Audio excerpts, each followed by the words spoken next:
This seems good. Okay, so IT career options in the year 2024. What are the things you should strive for? What are your goals? What are the things you are trying to achieve? We'll talk about all of those sorts of things. So let's first see that what is in it for you for this session. What is the agenda? What are the topics we are going to cover? So number one, we are going to talk about 25 different IT career options. So this is going to be, in my opinion, probably the longest stream I've done so far.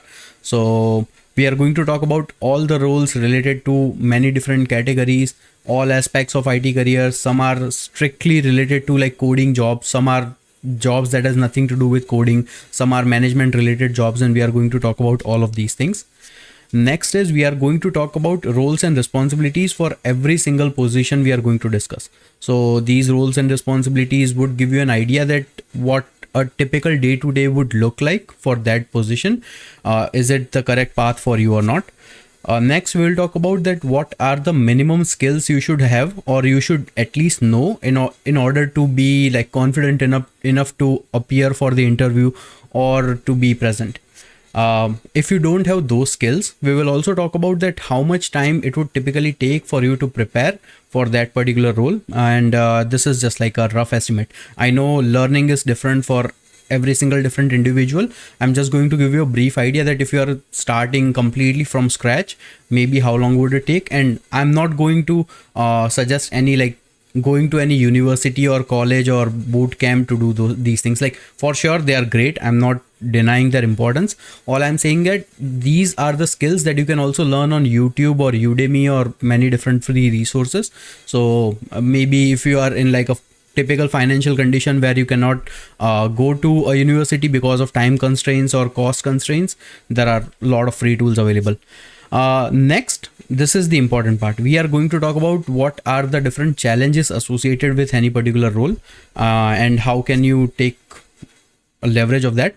And then comes the very important topic, that is the expected starting salary, because we are all doing this for some form of compensation, and we want to make sure that we are well provided for by that. So that's why we are going to make sure I'll give you an idea. And these expected starting salaries, they are typically taken from multiple different sources like levels.fyi and Glassdoor and few other websites. So I brushed over like, and depending on the country you live in, this expected starting salary would change, but this is just a rough estimate. And next, this is the most important topic, that is the learning sequence for your job. So let's say that I tell you that, hey, these are the skills you should know, but if you don't have these skills and if you want to learn them, how do you want to start in like the most efficient path so that you don't lose interest, and also you gradually build your expertise for that role. And lastly, very brief preparation strategy. Like if I have to prepare, this would be my strategy. You might have some different strategy, so feel free to let me know. And at any given moment, if you have any questions, feel free to post it in the chat. I'm monitoring it on the side, so I would be responding to that as well. Okay, now let me give you a quick introduction about myself. You should know who is speaking, and just to ensure that I have some sort of idea about what I'm talking about. My name is Parth, and I have been in the IT industry for 10 plus years now. I started my career as a junior developer and slowly built my way up, like from junior to like software developer position, and then senior software developer position, and then software architect position. So that contains like cloud architect, cloud solutions architect, all sorts of things. So I have been around the block. I've dealt with many different people, many different companies. I have worked in companies like RBC, Microsoft, Nokia. I have done some individual contracting work as well, and currently I'm working with a company called Cineplex. I know I'm yet to make that video on how I got that job, but I'll be making that sometime soon. My hobbies include like watching movies, playing Call of Duty, and going on hikes. And I enjoy basically being around people and doing all sorts of fun things. Few fun facts about myself. So number one, I have masters in computer science. So I did my bachelor's in computer science from India, and I did my master's in computer science in Canada. Last year I became dad of two beautiful twin daughters. So that's like they means world to me. They are like pretty fun to be around. And I was born in India, born and raised, and since last 10 years I'm living in Canada. Both countries are pretty great, and things are being nice. Okay, so now let's just understand that what are the different categories of roles, or these categories, as in you can think about different departments, because we are going to talk about 25 different jobs, and not all jobs are created equal, and not all jobs relate to the same sort of category. So the categories we are going to talk about is, first we are going to talk about software engineering and development category roles. So these are your typical proper coding based role, where you are essentially building a software, or you are handling a product, you are doing some sorts of like building new features, debugging, maintaining the system, and all sorts of things. So anything related to software engineering or software development would be part of this category. Next category is cloud based roles. So there would be some overlap as well, but typically cloud based roles are the roles that are dedicated for like any particular cloud environment. Roles like DevOps engineer, or roles like cloud infrastructure manager, or things like that, where you are essentially dealing with one or more cloud environments, and you need to have certain knowledge for that. Next is the one of the most popular roles that we are seeing in today's world, that is data and AI related roles. So things like data analyst, data architect, AI architect, and all sorts of things. Next one is, these are the typical, I would say, more of a conventional type of roles. Like in pre-cloud environment, these roles used to be really popular, because every single system was dealing with some form of or other their own servers and systems, but now they are becoming something else.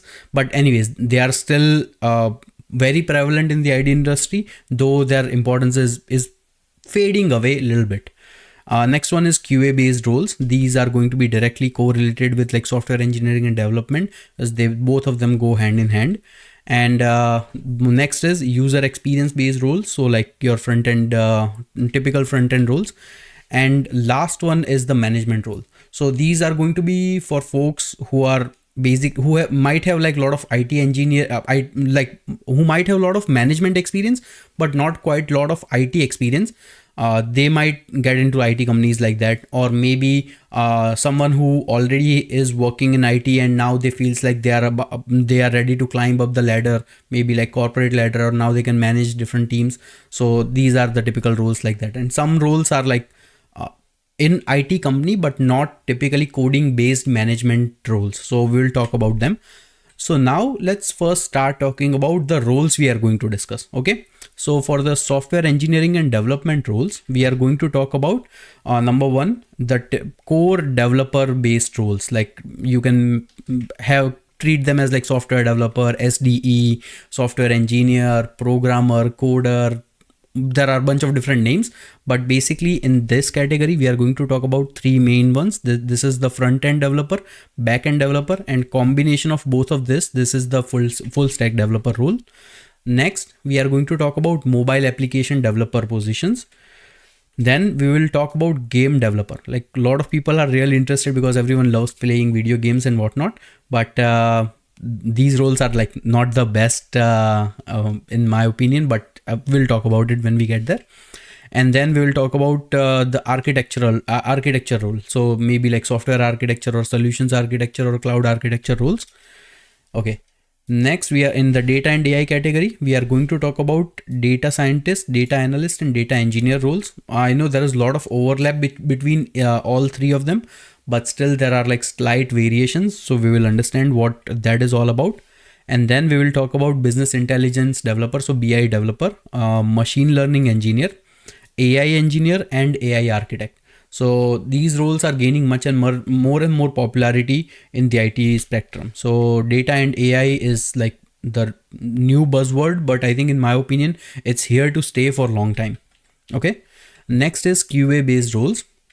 So in this, it's just a simple like QA, quality assurance engineer. There are two ways. Many QAs are doing like manual testing, many are doing automated testing. Most companies, you are going to be seeing the combination of both of this. So we'll talk about it. Typical cloud based roles. So we are going to talk about cloud engineer, cloud infrastructure and cloud admin roles, and DevOps engineer. So all of these 4 roles we are going to discuss. And next we are going to talk about the conventional core IT based roles, that is like IT network administrator. We are going to talk about system and network admin, database administrator. Okay. And in the end, we are going to talk about the management based roles. So these are the roles like Scrum Master, IT engineer, business system analyst, and whatnot. Okay. And the final category, I missed one, that is the user experience and design category. And that this contains only one role, that is UX and UI designer. That is UX means user experience and UI means I think user integration. I'm forgetting the full name, but anyways, we are going to talk about this. So this concludes all the 25 roles that we are going to talk about. So first, let's start with the backend developer.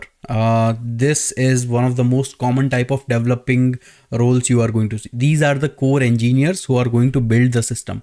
So first, let's see that what are the typical roles and responsibilities you can imagine for this position. And by the way, when I talk about backend engineer, you can see job postings related to like software developer or software engineer, coder, or programming coordinator or programming engineer or whatnot. There can be a bunch of different names, but they all refer to this typically core backend developer, and this contains the most amount of roles.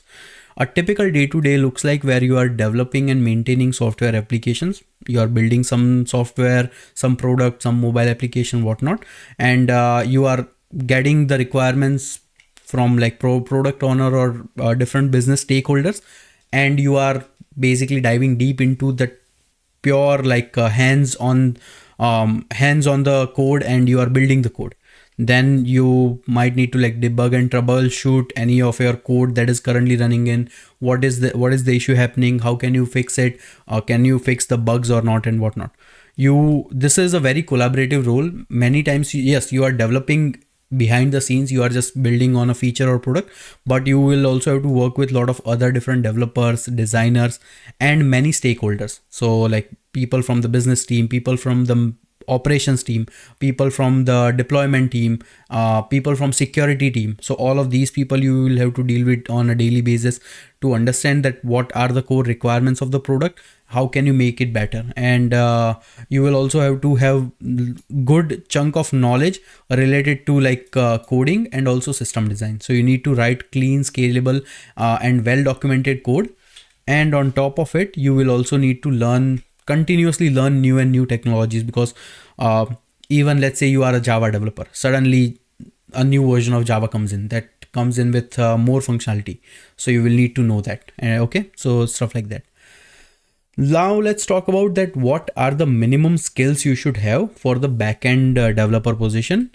And typically it's not all the languages, but you will need to have some sort of knowledge for any of the common programming language. So it can be Python, Java, .NET, PHP, lot of different for Indian people there is a language called Bylang, so you can also learn that. You will also need to have the understanding of the framework for any job of any language that you are trying to build your project in. So if we have to take a couple of examples, maybe like Python, you need to have knowledge of how to build projects using Django or Flask, or how to build Spring Boot applications if you're like a Java developer or something like that. You are going to be typically working with a lot of different databases, because whenever you are building a software, you will have to store it somewhere. So you will need to have understanding of both SQL and NoSQL databases at a minimum. There can be some specific variations depending on a company or project, but typically you are going to be dealing with some sort of like relational database or maybe non-relational databases. This is the most simple part. You are going to be seeing like any development related roles, because it's a collaborative nature. You will need to have version controlling. That means like storing your code in like some sort of repository, and then many people can contribute to that, and then you are creating separate branches and whatnot. You would be sort of creating APIs for your software as well, and these APIs they can be most commonly it's going to be like SOAP or REST based API or even GraphQL APIs. And many cases you would also be doing some unit testing as well. So that I have mentioned in the end, that you need to have some sort of understanding of unit testing, and that you are going to do with the API calls, and then you are making the call to your software to understand that it is behaving the way it should be behaving, and if you need to do some troubleshooting, you will be doing it with that. Now you need to understand that what is the basic front end knowledge you might need. This is not necessary all the time, but it's good to know some basic front end system, that how it's configured and how it's managed. But typically for backend, even if you don't know this, that's fine, but it's always good to know. And you, with the growing rise of cloud technology, you must have a good understanding of DevOps based roles. So like Docker and basic, like how does the CI/CD pipeline, so continuous integration, continuous delivery works. So these are the typical minimum skills you should have. You it's never going to hurt knowing more than one language, but at least at a minimum, you should know at least one popular language if you are applying for that. And now for the backend developer, you can estimatedly be prepared in like 2 to 6 months with like the basic skills. And I'm talking about at a very basic level. So this include things like if you join some sort of coding boot camp, or maybe on your own, if you spend like dedicated time, then you can learn those skills in like 2 to 6 months. Typical starting salary, now there is a huge variation depending on the company you are applying for and the proficiency you have and how good of an engineer you are. You can expect a salary of somewhere between 70,000 to 300,000 US dollars. So that's a huge sum of money. So that this is like one of the most lucrative jobs right now in the IT market, and it has huge compensation opportunities. Some challenges with the role, so definitely you will need to keep up with the technology and programming languages. That's why you are continuously going to keep on learning new stuff, because you don't know that when new technology comes in or new bugs comes in, there might be some issues that you are not aware of about. And also many times you might be working on more than one projects and many different requirements, changing requirements, tight deadlines, or if some security issues happen, you might needs to be there. Plus you will need to be understanding a lot of like debugging and problem solving skills whenever any issues happen. Because imagine if your system is running in production and suddenly the production server goes down because of some bug, you might need to fix it immediately, because the longer your system is down, the more money your company is losing. So that's why you need to have really good like debugging and problem solving skills. And overall you need to be collaborative with a lot of people. We already talked about it, that you need to be working with many different people. So that's why collaboration is always going to be helpful. What are the future scopes? Anyone can predict. Future scope is great for this role if I have to give you a summary, because the demand for software developer is always going to be growing. Even if you see like some random company like ice cream making company, they also have a software division. Like the company I currently work at, it's actually a movie theater company, but they have a huge dedicated software team because they have a lot of different features. So the demand for good developers is never going to go away. Plus, you also have the opportunity to work in many different fields. Things like AI is rising. So there are a lot of jobs related to AI happening. There are some cool things happening with like different IoT devices. All the finance and government industries, they are also hugely invested in tech, because everything is becoming more and more modernized and digital. And blockchain is there. I have my views on blockchain. Like I personally like to stay away from it, but it's a very good piece of technology. If you see straight from the tech perspective, definitely it's a good approach.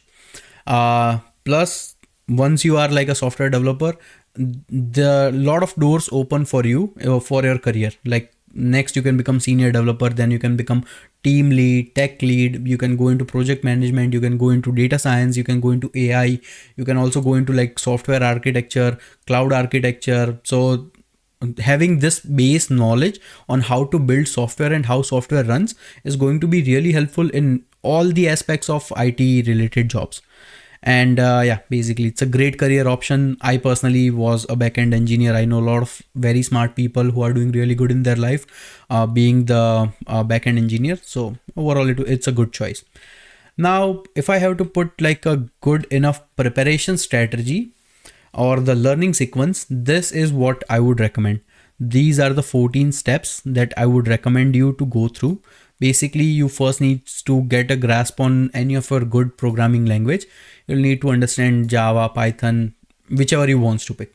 If you are completely new, I would personally advise you to go down the path of Python, because number one, it's easy to learn. Number two, it has a lot of different applications. And number three, it's huge in like data and AI aspects. So it's becoming more and more popular. Right now, it is the most used language, but that doesn't mean that other languages are not useful. Like Java is really popular, .NET is really popular. C Sharp is really popular. C++ is also popular. There are still some companies using C language because it helps you manage resources very efficiently. So depending on your pick, you can choose any of the popular programming languages. You must be aware about different version control systems. So things like Git or GitHub repos, whatnot. You This is optional. I mentioned that the front end technologies, it's good to know. If you know it, that's good. If you don't know it, that's fine. You'll need to start building some applications or some small piece of software using some sort of framework. So maybe you can build some minor applications using any of the framework, using the programming language of your choice. Maybe you can start building with like a smaller project about like building a tic-tac-toe game. Then you can go into like higher and more complex projects, maybe like building an inventory system, building like a hotel booking website and things like that. That would give you the real experience on how to build software, what are the different considerations you need to have. And then you need to have good understanding about databases that I mentioned, like SQL and NoSQL. These are like the most common databases, so you can gain some understanding about that. API and API development, you will, for every single software application, you are going to exposing that through different APIs, so make sure to have good API development experience. You will also need to learn authentication, authorization, because why this is very important, because every single company is under a lot of heavy attacks from hackers or from bad actors. So they all are upgrading their system continuously, and for that you will need to understand that how you can make sure that the software you build, it is secure. There are a lot of different ways. You can have like firewalls, and you can have gateways, and you can have like load balancers, and they all do check that if the call coming in, if that is secure or not. But still, you want to make sure that the APIs you are creating, you are also validating all the input parameters and making sure that the calls are coming in that are legit calls. Plus you will need to have understanding about containerization, virtualization. So this is if you are creating like Docker or Kubernetes based containers, and then you are deploying them in like either cloud or on premises. So this is a huge job on its own, about like building, managing containers, and being like a container architect. But you as a backend developer, you still need to have some basic knowledge about it. Plus definitely you are going to be working in a lot of different cloud environments, so I would recommend to have at least good grasp on either at least one cloud environment, one of the popular ones. And if you know more, it's always going to be helpful. Yeah, you need to be understanding that how does the testing is going to work, because though your team is going to have a dedicated QA engineer who is going to test your software, you still needs to test it beforehand before you submit it. So you will need to have some sort of that understanding. And then these are some of the popular tools that you need to have understanding of, like to build your software. Everyone has different preference. Visual Studio, IntelliJ, Eclipse, there are a lot of different tools available for that. CI/CD, you will need to have at least basic understanding that how does it works. GitHub Actions, I put it over here, but any other sort of like CI/CD pipeline mechanism, that should be good. The important thing is you need to know the core concepts. Okay, and you will need to have some sort of understanding about web servers and caching as well. But these are the things like the point number 13 and 14.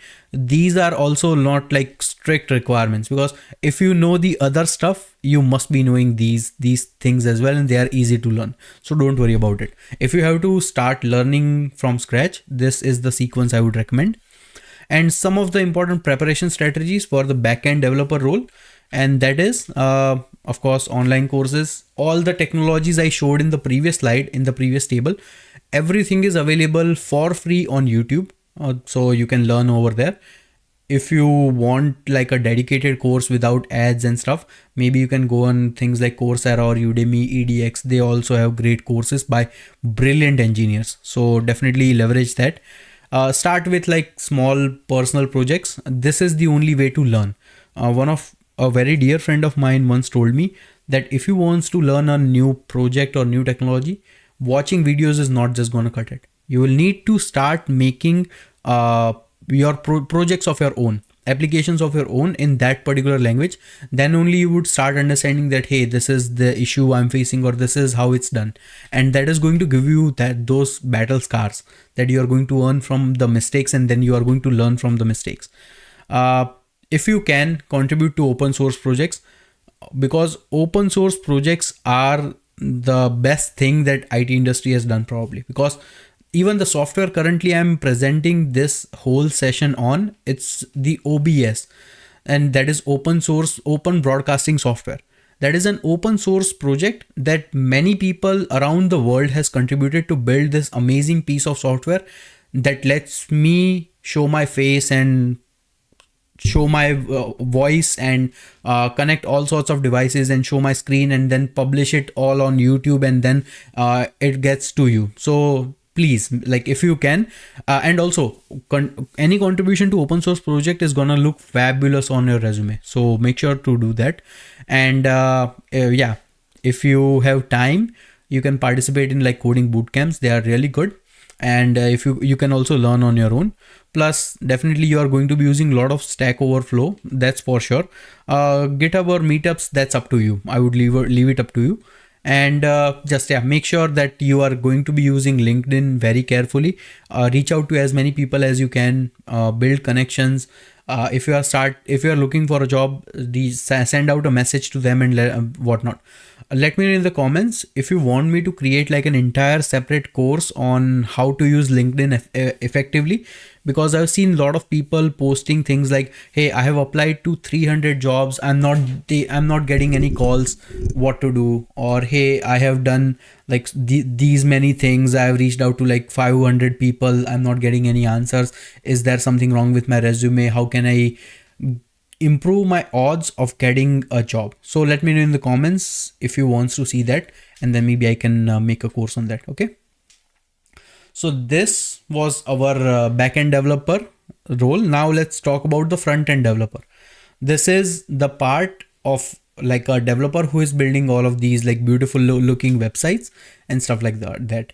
Typical roles and responsibilities you can imagine for a front end developer. It's the soft skills are very similar to backend developer, but the few things is like you are now dealing with mostly front end user interfaces and web application. So you need to ensure that your UX and UI looks really good. It works well. You are using like the latest and greatest framework. How can you improve on the optimization? How can you make it look better? How can you make sure that all the website loads pretty quickly and whatnot? So you need a lot of different considerations for the front end developer role.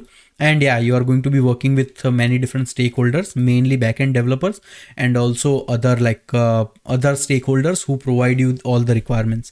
Plus you will need to make sure that you are maintaining the website and the performance is high, all the pages are loading quickly, users are getting like a seamless experience on the website or on the application. Okay, so now let's talk about that. What are the minimum skills you should have?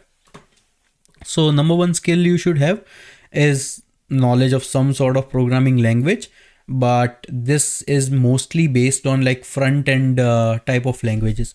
So things like HTML, CSS, TypeScripts, and all of these. Again, React and Angular both are really popular in terms of frameworks for your front end jobs. So make sure that you have that knowledge. Now, personally, I'm not a front end engineer, so I don't know how difficult this is, but this I consulted with few front end engineers on my company and on my network, and I did some research on my own. So this is where I get all this information. Plus I saw some of the popular like LinkedIn job posting, and also I saw similar technology, so that's why. Plus you will need to understand that some state management abilities.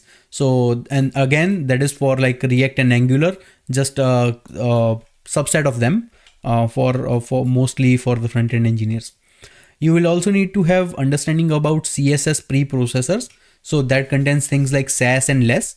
Both are pretty popular, and knowing them is going to be really helpful. Plus, there are separate set of build tools specifically for front-end jobs that contains things like Webpack or Gulp or NPM. So you can learn that. And you should know that what are the different responsive design mechanisms, because all the application, they needs to look good, they needs to behave nicely. For that you need to understand that how you can do different media queries, how you can use Bootstrap for your application, for your website.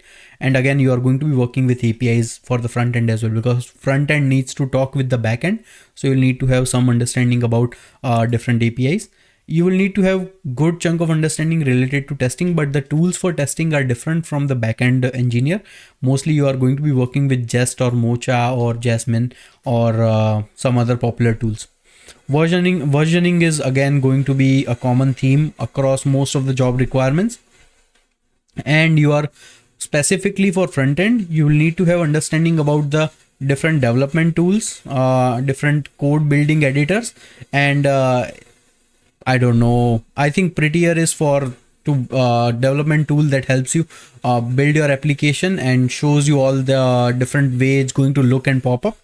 And you will need to have some package manager applications, understanding about different package managers. So npm, yarn, you can learn these. And you will need to again learn how to bundle all of these different modules. So for that, there are tools available like Webpack or Parcel or Rollup. So you can do that. If you want, take the screenshot of this, or you can always come back to this, but these are like the common skills that you should have. And don't worry about it. If you don't have these skills, we are going to talk about the preparation strategy on how you can prepare for that. Now for the front end developer position, you can typically expect the prep time to be somewhere between 2 to 4 months for like a very basic front end developer.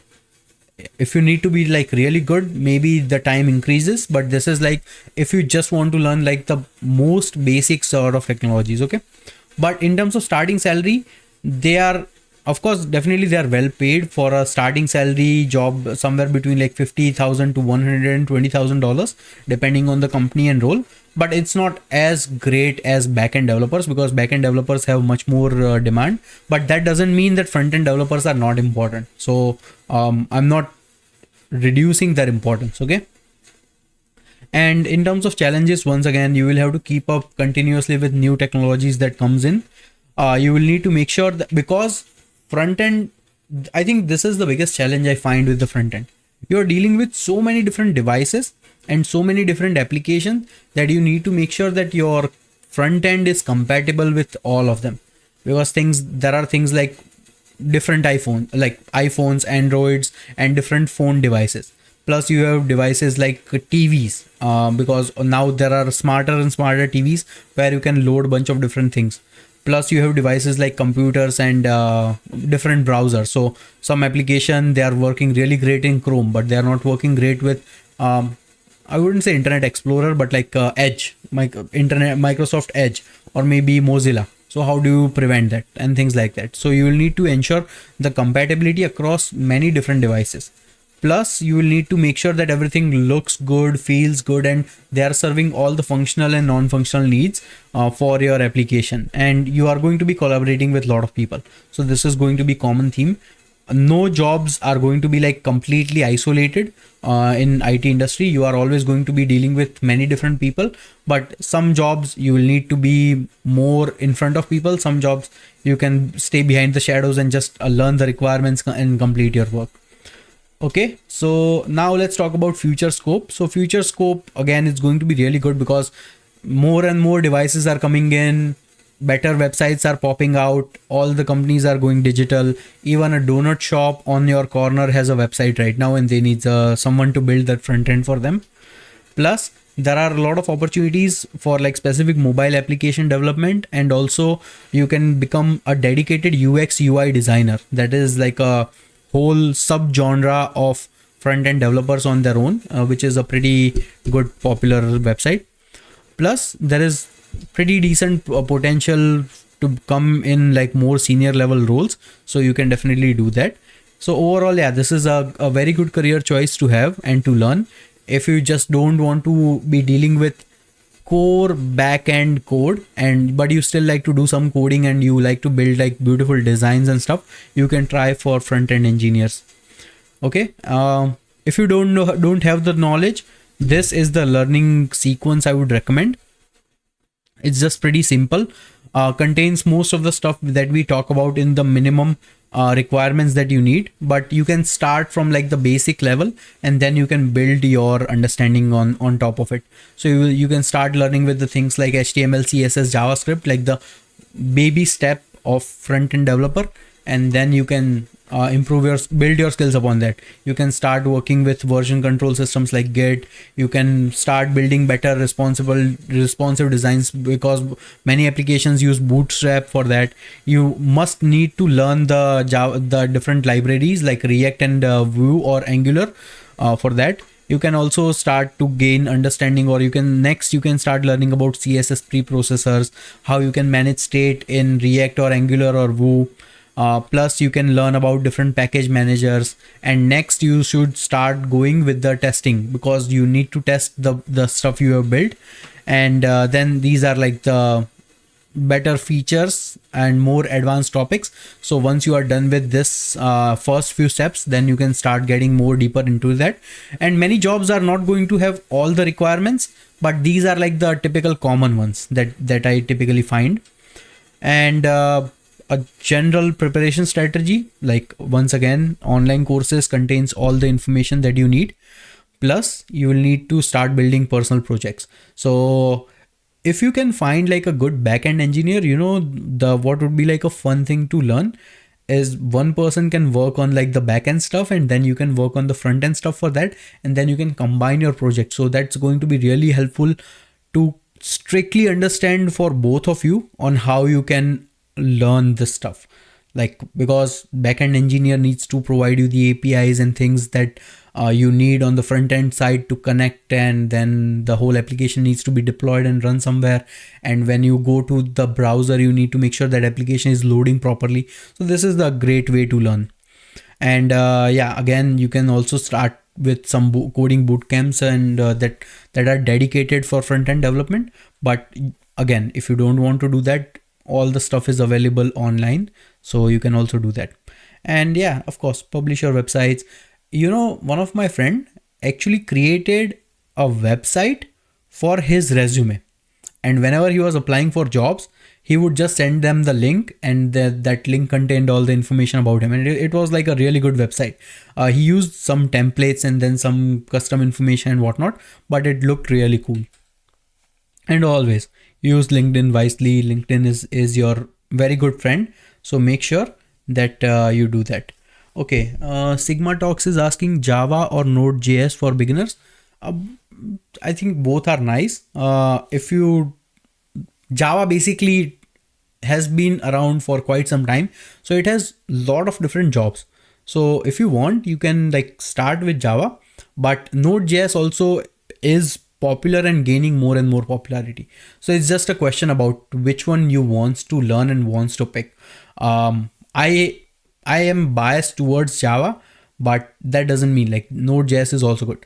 But if I have to give you an idea, if you are just like complete beginner, think of learning Python. Python is really popular, and Python has a lot of jobs, not only in code development, but also in like data and AI based roles. So that can be an option for you. Okay, now moving on to the next role, that is full stack developer role. Now for the full stack developer role, this is a senior role because it's a combination of back end and front end, and you are doing all sorts of things. So I'm just going to quickly rush over this one because This one is just the same stuff we talked about for the backend and front end roles, but it's just a combination of both of them. So typical roles and responsibilities: you are designing the front end, and you are also building the websites for the front end. Plus, you are also working on backend APIs and backend applications, and you are building stuff or putting stuff in the APIs. You need to make sure that the front end runs pretty quickly, it runs efficiently. You also need to make sure that backend runs efficiently. If any issue occurs, if your front end web pages are not loading, you will need to understand that, you will need to investigate, fix it. If your backend logic is broken, if there are some bugs, you need to fix it. You might need to build new features on the backend. So you are doing just like combination of both the things. Okay.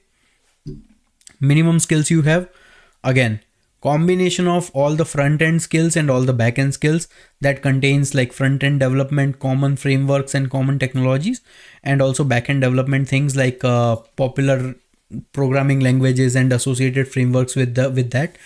Definitely you will need to have understanding about databases, and yeah, Git is always going to be there. That's pretty common.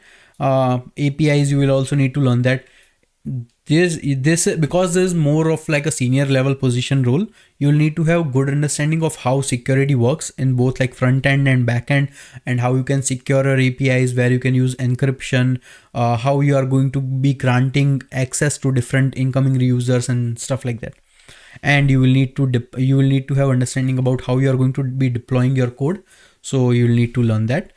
So basically this is just like combination of back end and front end roles. And as a full stack developer, it takes longer to prepare because you're preparing for a lot of things.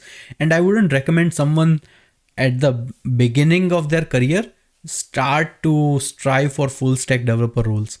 Basically, this role is for people who have worked in IT for quite some time, and they already have some sort of knowledge of back end and somewhat of front end, and then they can combine it and work as a full stack developer. But not very suitable for the beginners. Starting salaries, it can go very high, like from small, like at least 80 to 90,000 to all the way up to like 500 $600,000. So you can imagine it's a very lucrative role because you are dealing with a lot of important stuff. The responsibilities are very high for this position. Challenges, yeah, there are all sorts of challenges. You need to keep up with the latest and greatest stuff. If something goes wrong, you need to make sure that you fix it. You need to have good understanding about rigorous testing. Your scope of work is huge because you are working across the board end to end to deal with or fix all the things. So just to make sure that you are you know a lot of things, and you are going to be the go-to person in many cases if something breaks, because since you know the knowledge through and through, you should be able to like investigate and debug a lot of things. Future scope, again, future scope is pretty great because you are getting best of both worlds, and there is a lot of potential to learn new things.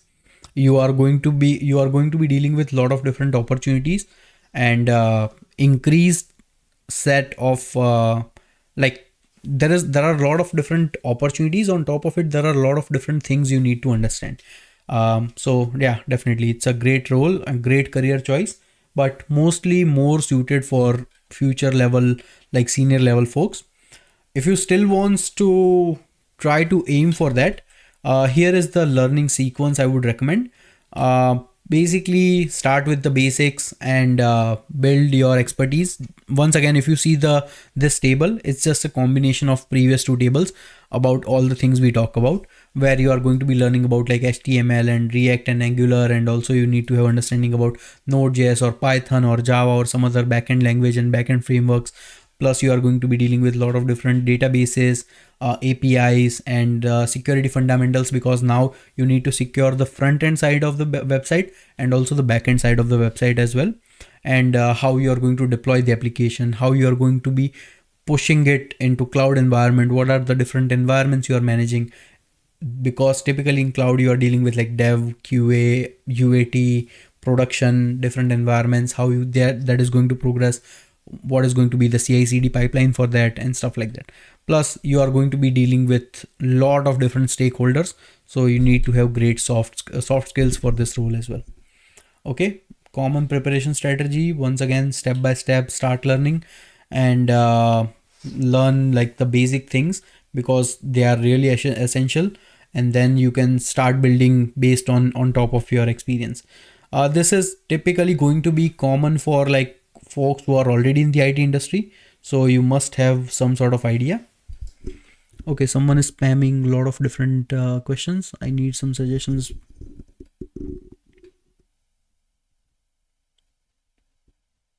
Man, it's good that because you are applying for MTech, but typically I would say is that start searching for jobs on the side as well. Masters in engineering is not bad. I personally have a masters in engineering, but the thing is, typically you will learn the most in your job, not in the university. That's a given fact.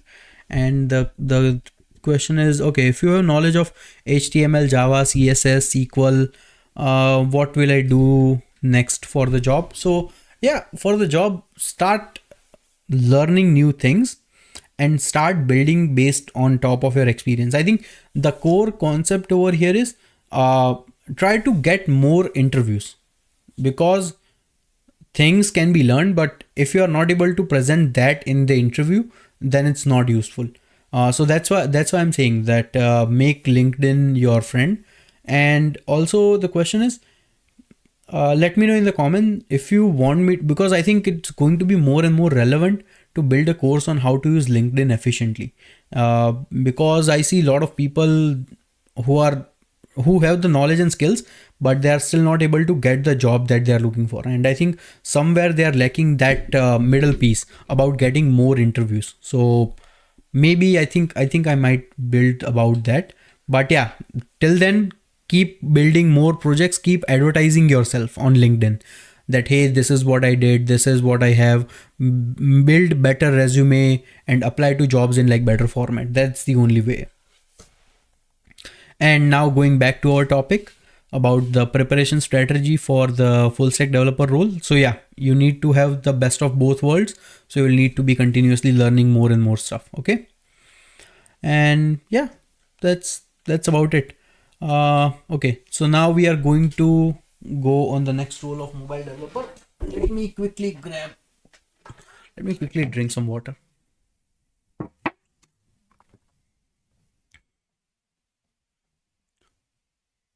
No, you don't need to learn JSP and servlet to get started with Spring.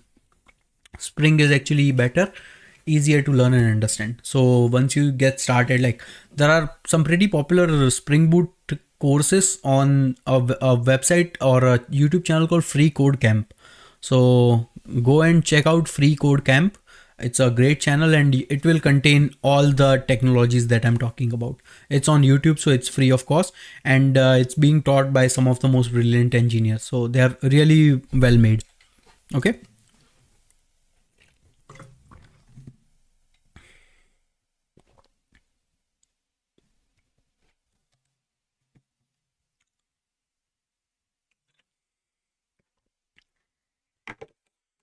Yeah, so man, if you haven't received the offer letters, keep applying to more companies. That's what I'm saying.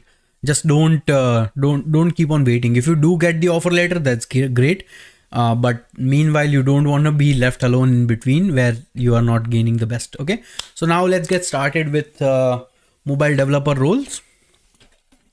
Okay, so typically for mobile developer, you are going to be building mobile applications. If I have to put it in just one single way, you are going to be working with many different teams, make sure that the application looks good, feels good, and also performs good. So the application can be anything.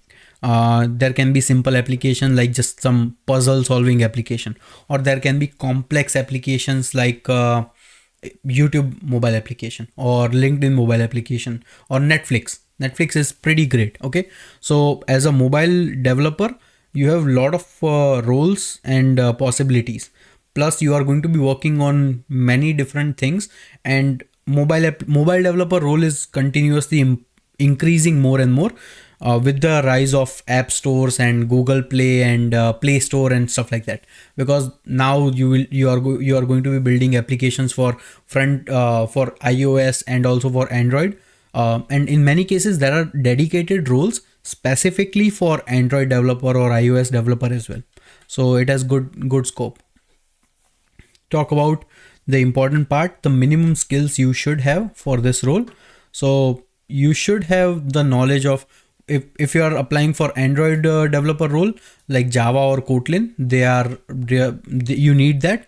Or you need to have understanding for like Swift, mostly for iOS, or Objective C. You need to learn these languages. At least you need to have that in understanding. And again, for the development frameworks, for Android based roles like Android Studio or Xcode for the iOS, plus because mobile app developer needs to make sure that the mobile app looks and feels good. So you need to work on some like front end or user user interface design sort of roles as well. There are dedicated people like graphic designers and stuff who build these things, but you might be expected to work on them. And yeah, of course, APIs are really good and really popular, because in the mobile application you are working with a limited space.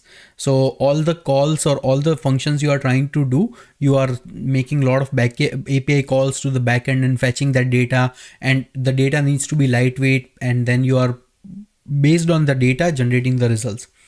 Versioning system, this is going to be the most common theme, and you need to make sure that you have the correct testing tools available.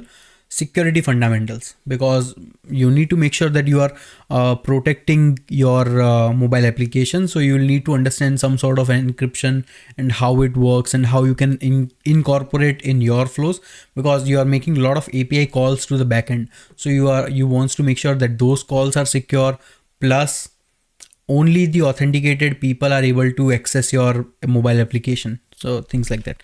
And Flutter and React Native, they are really popular, like cross platform development tool. So these are like the basic skills that you should have, or any mobile developer should have. Okay. And now let's move on to the different aspect about mobile developer role. So overall, on an average prep time, 3 to 6 months. This is reasonable, but during this time you can actually learn about any like common mobile developer role.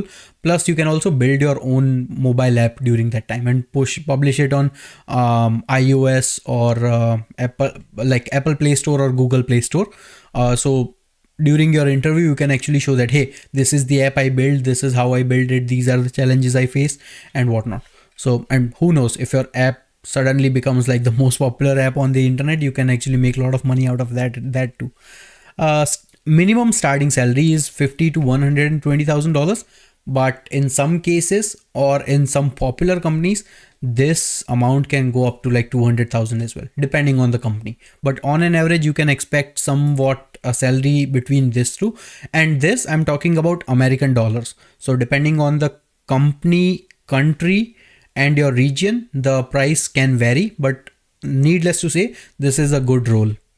Common challenges, because you are dealing with, there are hundreds of mobile phones, and you need to make sure that you are compatible across all.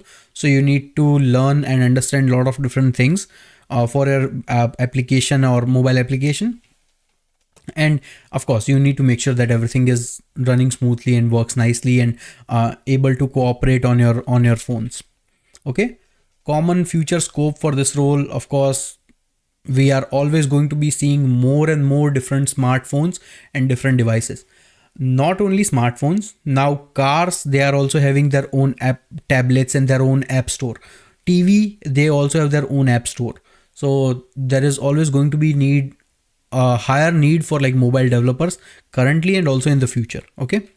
Next one is, I know metaverse is dead, but VR and AR, they are growing popularly. Not sure if you have seen those like reels or YouTube shorts where people have their phone on hand, and on their phone they are seeing that if you are trying to search for like shoe actually pops up on the screen as if you can see like a 3D version of it. So there is always going to be better availability or future options.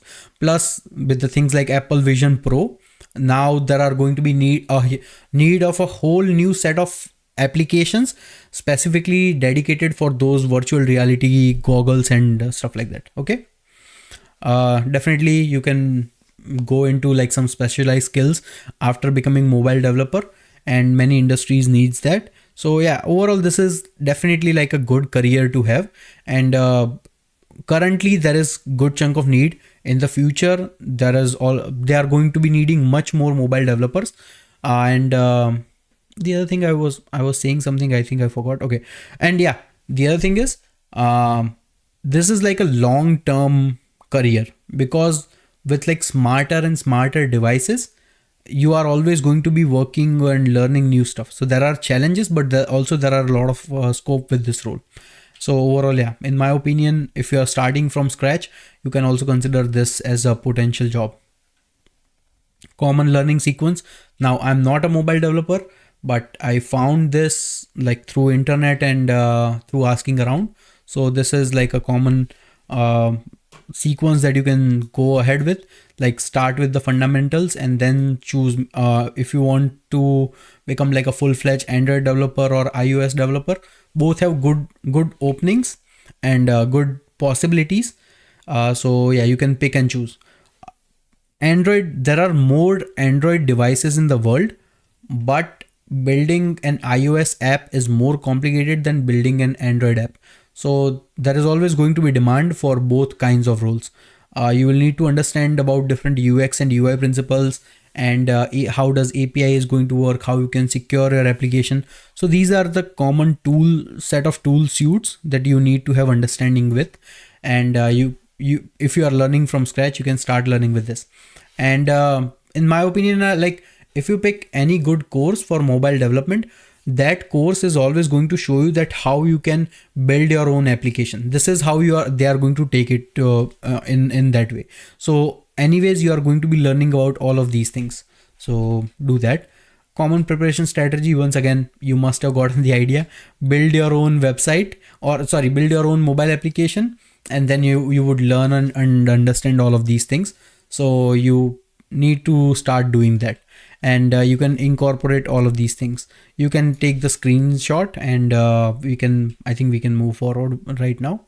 But basically the idea is, if you are applying for or if you're planning to become a mobile developer, just make sure that you are doing this in like a common theme.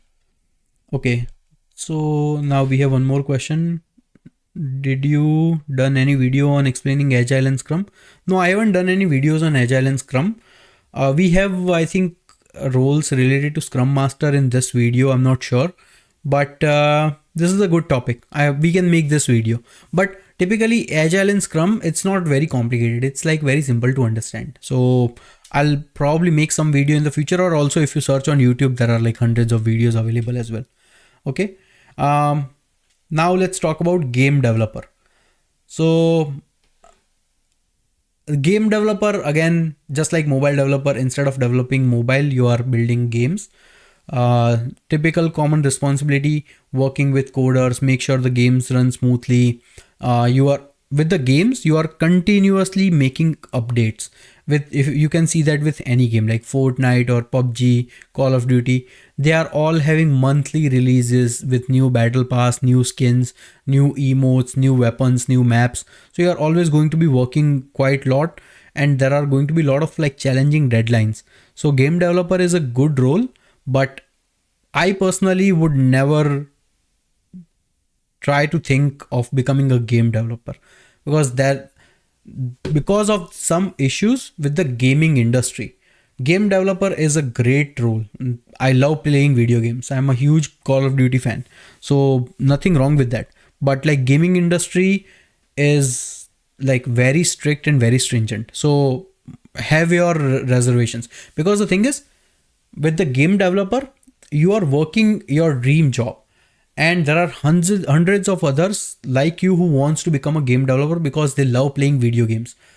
And that's why they have to work under like very strict deadlines, very sometimes very harsh conditions.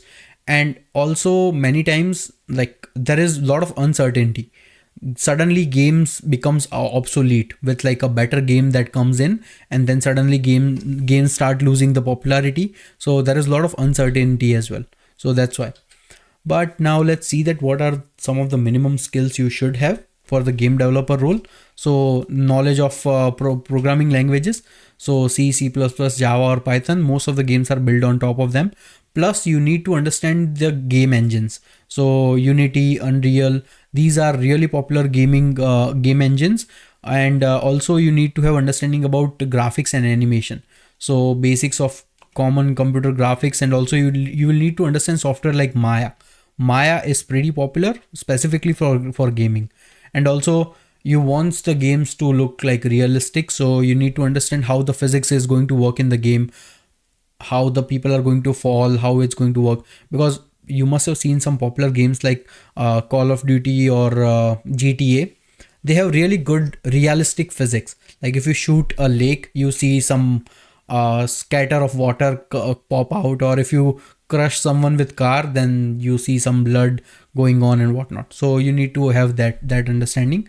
Plus there is a lot of decision making that happens during any game automatically. As the person progresses, you need to make sure that what are the new maps going to show, how it going to look, what is going to be the game logic, how it's going to work out.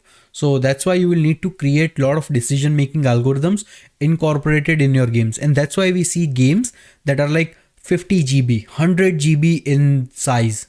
Meanwhile, like the best of the software, they are maybe like 1 GB or 2 GB. So that's where the difference is, because games contains a lot of utilities and a lot of algorithmic processing happening behind the scenes.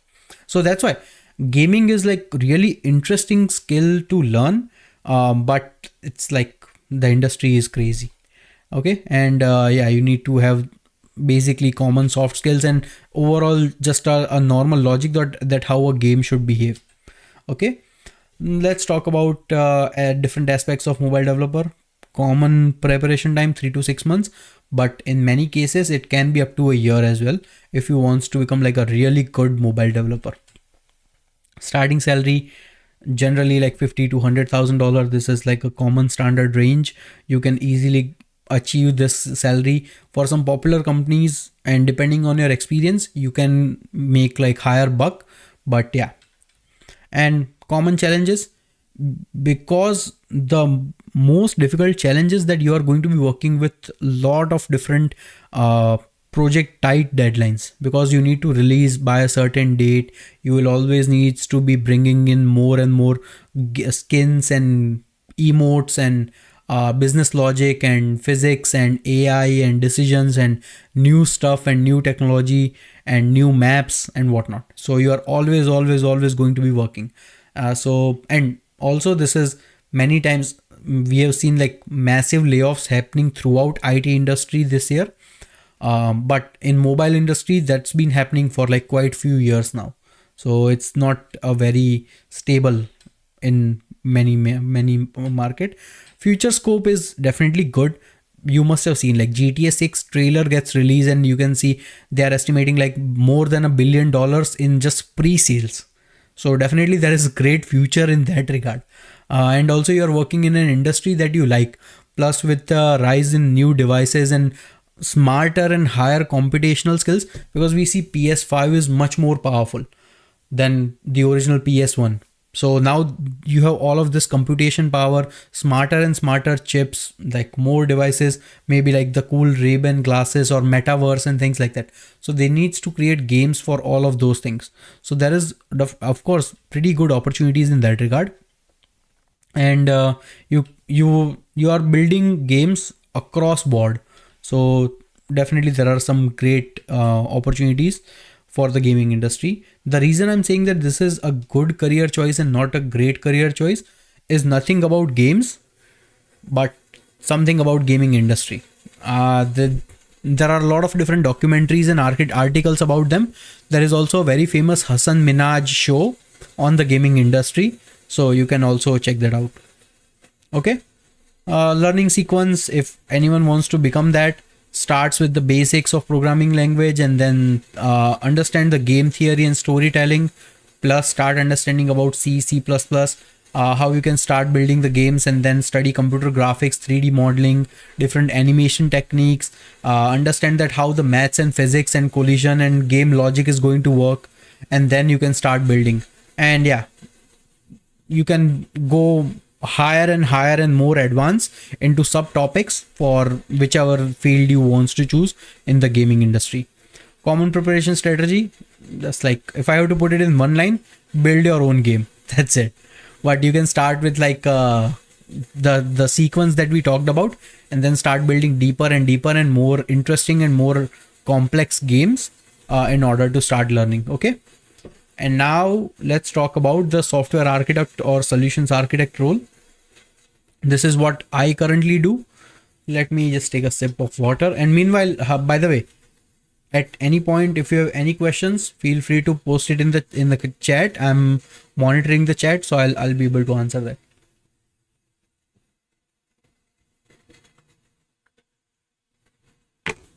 Okay.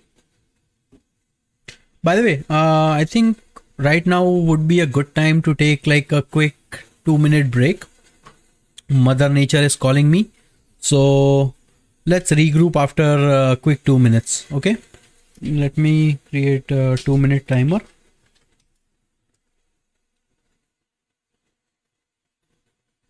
Okay. We'll be back after 2 minutes.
Okay.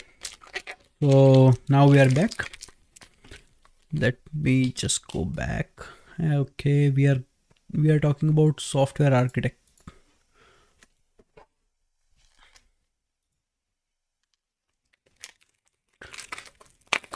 Let me eat something. I'm pretty hungry.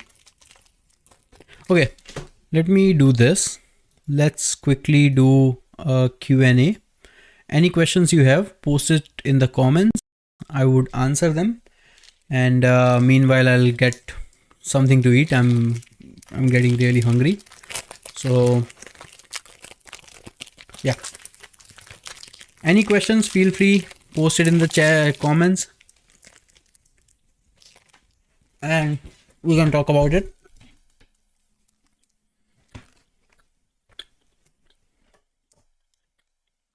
By the way,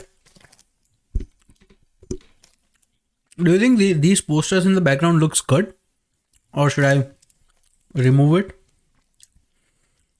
I was thinking about getting a green screen, but I have my reservations. Not sure what to do with that.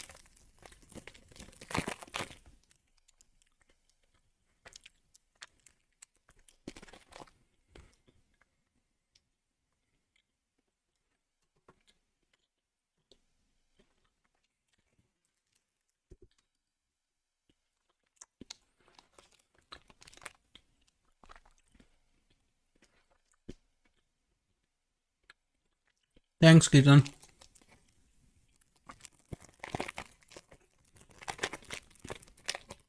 Man, we are already streaming for like an hour. I think this is going to be pretty long. Like probably 3 to 4 hours if we have to complete all the 25 careers. Because I think so far, let's see where we are at. Oh, we are at only slide 42. We still have 156 slides to go. Yeah.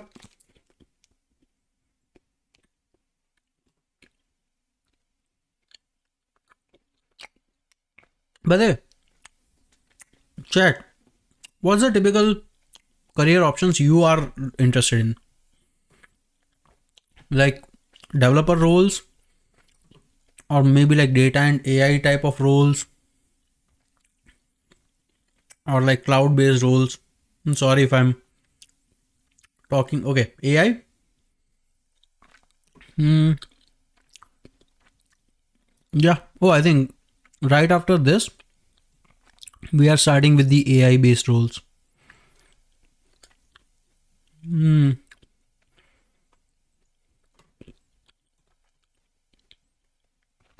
So we'll put some more emphasis on the AI portion of it. I think this software architect role. Hi bro, backend development Java career. Man, we already talked about backend developer. I'm not sure if you that was the first role we talked about. Jayashri, sorry Jayashri. So that was the first role we talked about. But let me quickly give you a quick glance. And especially if you're targeting Java, I would recommend mostly like Java, like any version after like Java 17, that should be good. And also Spring Boot applications. So let me see where, yeah. So over here, this is I think common one for the backend developer, but mostly like Java and Spring Boot, they are really popular combination. Plus if you learn like how to create the Java based application connection with the backend in like MySQL and also like MongoDB or some NoSQL database, that would be good. Try to deploy your Java based Spring Boot application into any cloud environment. So Azure or AWS, even Google, you can have your pick. Because in the Java developer role, of course, you are going to be building Java based software, but the key part is pushing those Spring Boot microservices applications, because that's what I'm seeing in the industry right now. So that is going to be the key importance. And also see that how you can, if you have to connect like Kafka in your microservice, how would you do that? If you have to create different triggers, how would you do that? So practice about these things, and that would be really important for your Java career. Okay. Kirtan has question: do we need any software experience before getting into AI? For the entry level roles, no. You have to start somewhere. That's a given fact. But for roles like AI architect, for sure you need experience with AI. But if you just want to become like a data analyst or something, where you are just starting in the AI realm and dealing with the data, or even BI developer, you don't need much experience. You can learn those skills and get an entry level job.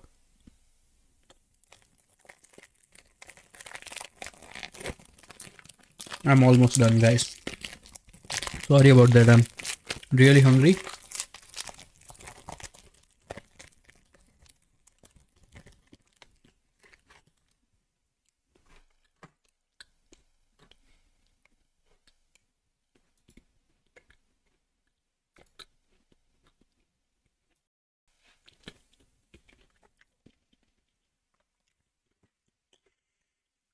Java is in more demand.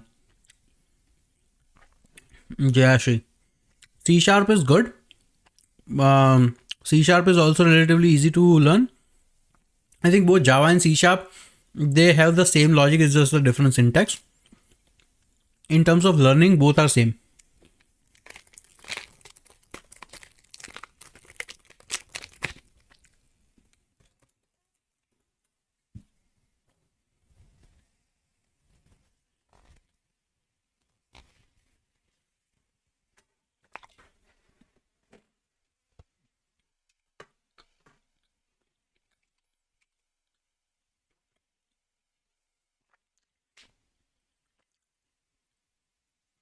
Hmm?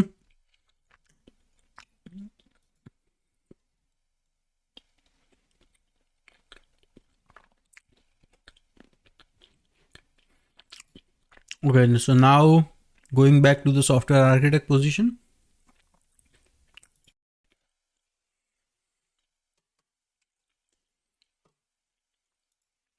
Hmm. Yeah.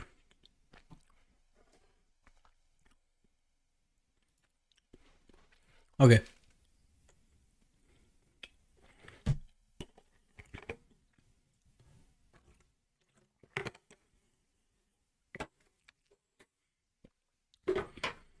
So now let's talk about software architect or solutions architect. Both are slightly different because software architect mostly deals with like how the software is going to look like, how the classes are going to be segregated, how all the pieces are going to come together, what type of data tables we are going to be working with and stuff like that.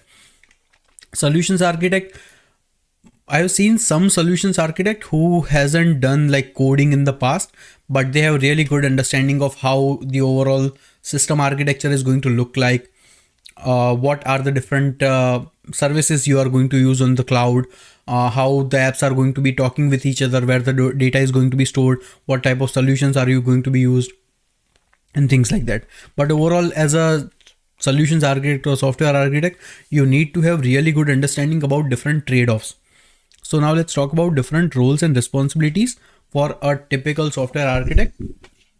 And also, since I am a solutions architect right now, so I can speak more about this. So basically, you are making sure that you are designing the solution. So very first thing you need to do as a solutions architect, you need to make sure that you understand the business requirements very clearly. I can give you one of the examples about this topic, because many times the business folks, they just provide you the idea that hey, this is what we want to do, but they are not sure how it needs to be done or what type of technical challenges there can be.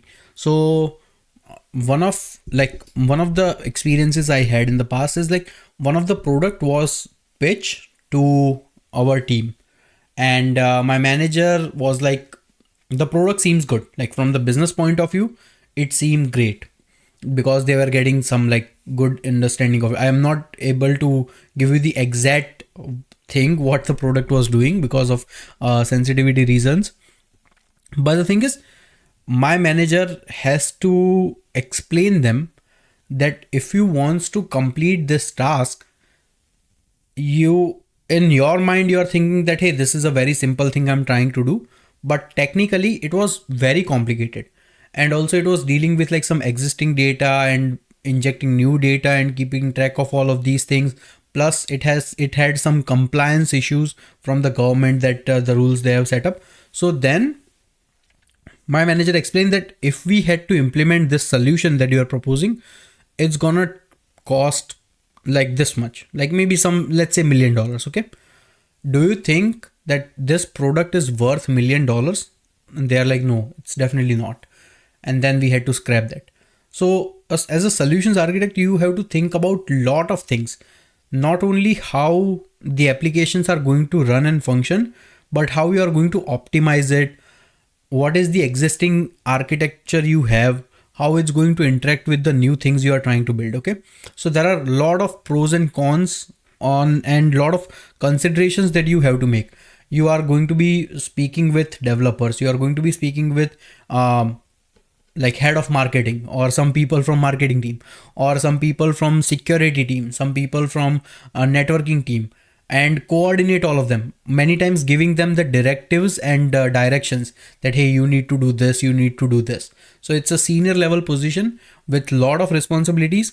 You get to play around with lot of cool fun ideas, because you are going to be basically deciding what your strategy is going to be for your product for the next 6 months, next 1 year, next 5 years. So the decisions you take today are going to have massive impacts down the road. Plus you would be setting up different policies on, let's assume that currently the company, any company XYZ has like 200 different APIs, and all the APIs Like any team needs an API, they would just go ahead and create them on their own and on their own. They don't have any compliance regulations or any policies to follow. So as a solutions architect, you need to make sure that, hey, this is not the correct approach.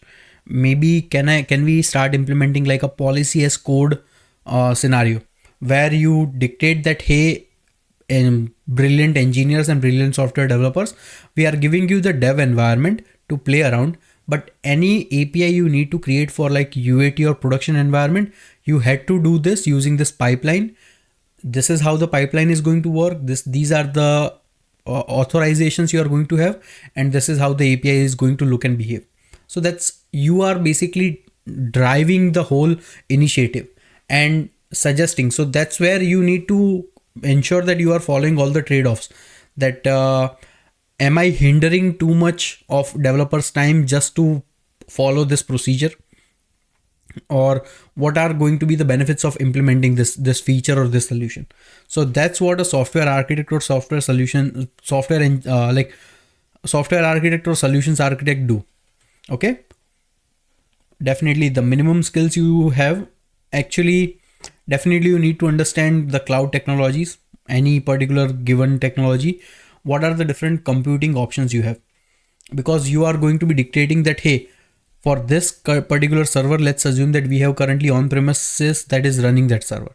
I want to migrate to cloud. What is going to be the best approach to migrate to cloud?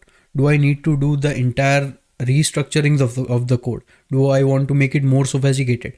Do I want to break it into multiple pieces and create like separate microservices and keep them up and running? Maybe I want to create like a serverless scenario where they only execute during any particular triggers we make and things like that. So you need to have that understanding. You need to have a very solid understanding about different networking criteria and how you are going to make sure that security is followed. So security in terms of code, security in terms of application, security in terms of policies and procedures. Necessary protocols also needs to be followed. You are going to be ensuring the correct CI/CD policy. So you need to have that knowledge. You need to know that how you are going to store your data. Are you going to store it on premises? Are you going to store it in cloud? How it's going to be accessed? How you are going to archive it and stuff like that. So this is a very interesting role, software architecture, where you are dealing with lots of different things. And that's why like I really enjoy what I do currently, because I'm learning so many new things every single day. Plus at the company level, I can see the impact I'm making, because the work I'm doing, for sure it shows right there, and the decisions taken today are going to have massive impacts both in terms of cost and efficiency. I'm going like, it's going to be helped out. Okay, question is, for serverless there is still backend dev needed? Yeah, of course, you need backend dev to develop the serverless and also to build the code that is going to be executed. Okay, coming back to our concern. Yeah, so software architecture is awesome role because you are working on so many things. You need to make sure how your applications are going to scale, how your things are going to work up, what are the different tech stack to use, what cloud provider are you going to use, if you are bringing in some additional help, what are going to be the criteria for that and stuff like it. So overall, yeah, definitely these are the skills you should have. And also I am saying that for a beginner, you are definitely not going to become a solutions architect overnight. This is a role that you only learn with time, once you're already maybe like a backend developer or a systems manager or something like that. Okay, now as a solutions architect, preparation time, if you already have experience and you are just trying to learn like all the concepts of system design and all the different considerations, then 5 to 12 months. But if you are a complete beginner, don't try to strive for software architecture role. You are definitely not eligible for that. And I'm not saying this to discourage anyone. This is just a normal set of progression. It happens, and that's it is what it is. Salaries can go through the roof. Like on an average, starting salary is around 100,000 US dollars, but I have seen people make like over $1 million as well as a solutions architect. So it's all up to you. On an average, you can find this range typically in like average United States tech companies, but depending on the country, of course the price can vary. Challenges, lot of challenges. I already explained, because the decisions you are making has significant impact. You need to make sure that you are very careful before you make them. Any problem in any other division or any part of your company's system is going to come to you, and you need to make sure that you are thinking about all the aspects. Like the example I gave you before about my manager, like my manager understood from business point of view that the product is worth value, but he has to convey that this is a $10,000 problem we are solving with a $100,000 solution. So that's not the correct approach, and that is a skill set you develop with time. So this is like you need to understand. And always there are a lot of new things coming in and out.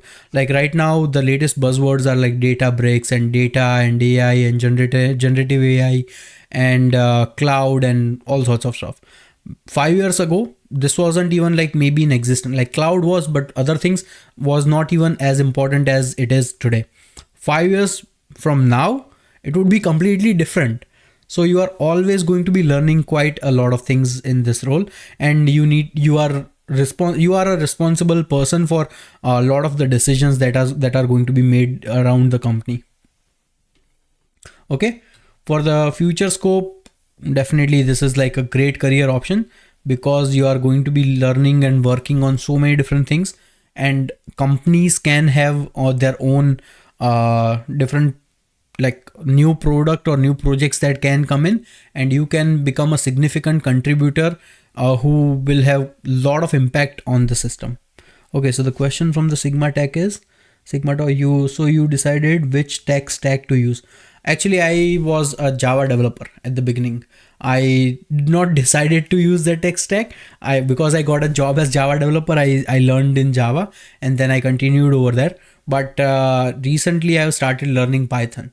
So that's why I'm saying, if there is some guy starting completely fresh, maybe go ahead with Python. It has much more scope, but Java is also a good option. Okay, so typical learning sequence for this role of solutions architect. Again, this is not for the beginners, but if you already have experience working as a software engineer, maybe for like 2-3 years, maybe you can start diving deeper into the other things and start thinking about becoming a software architect or a solutions architect soon. So for that you need to have a very solid understanding on basics of IT concepts and also cloud computing concepts as well. Plus you will need to have very good knowledge of any particular, like at least one cloud environment. You can also try to go for certifications for this. I would highly recommend having a certification. That is going to be really useful for this one. And yeah, networking, you need to have understanding. You will also need to know how CI/CD pipeline is going to work, how you are going to make sure that infrastructure as code is followed, policy as code has been followed, APIs you are managing the software architecture principles. You are building like application that is not vendor locked to any particular cloud environment, and also it is still using like all the functionalities that the cloud has to offer.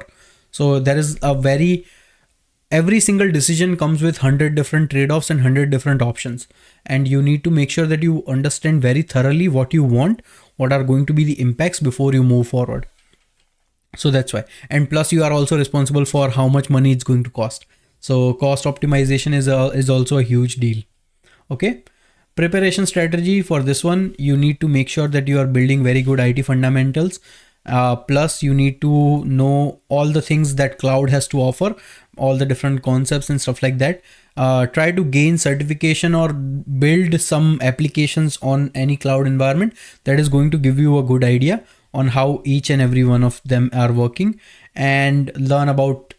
So a lot of people underestimate, but security and compliance are huge. There are so many different small things that you have to consider before you decide to implement any system. So that in itself has like a lot of learning curve and learning effort for that. Okay, and yeah, for DevOps and For development skills and DevOps, you need to make sure that because you are going to be essentially, if not developing, like at least designing policies on how the things are going to happen and how the things are going to work. So this was all the roles that we talked about for the software developer position. Now we are going to go into the realm of data and AI. So for data and AI, first role we are going to talk about is the data analyst role. Okay. Now, as a data analyst, basically, you need to make sure that you are working on many different types of data that is currently present, and you need to collect and store the data, process the data, normalize the data. For that, there are many different techniques and technologies, and you need to understand that how you are going to be dealing with data. Plus, it says primary and secondary sources. So primary sources are like your applications or systems that are providing you the data. Secondary sources may be like government is building up the data. So if I have to give you an example, let's assume that currently your company is responsible for, like, let's assume that your company currently owns ice cream shops, and currently they have ice cream shops in like all across US and Canada. Okay. Now your primary source of data is going to be all the data that all the 1,000 different locations you have is sending you. But your secondary source of data is that, let's assume that government just released the census data, and with looking at this census data, you realize that currently you only have like one store per 100,000 people, which means you can accommodate more stores in similar region where you suddenly see rise in the population. So this information you can derive based on the secondary sources of data. So you will have to gain that understanding of how to deal with different data sources and how you can find business meaning from that data. So for that, you need to perform analysis to interpret the trends and patterns in the existing data sets, how you are going to implement the databases, how you are going to be setting up the data collection systems, what are going to be the data analysis strategies for the business objectives you are trying to create and convert. And you need to make sure that you are using, there are many different tools to analyze the data, predict the data, and build all sorts of information from them. So you have to have that understanding. Plus, once you have the large chunk of data, you need to create reports and present those reports to the business stakeholders so that they can make decisions based on them. Many times for many data, you need to have live processing being done. So how that's going to happen?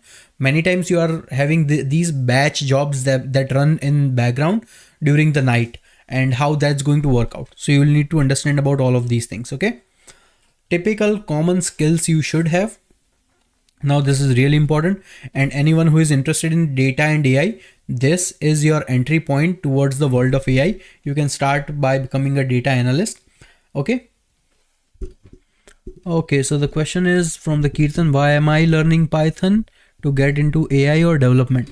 No, actually the thing is I am actually planning to create my own different set of websites where I can play games and stuff like that, and I want to put it into the cloud. So it's like a personal project of mine for that, and because I also wanted to learn Python, so that solves two problems at once. So that's why I'm learning Python. Now once again, going back to skills I should have.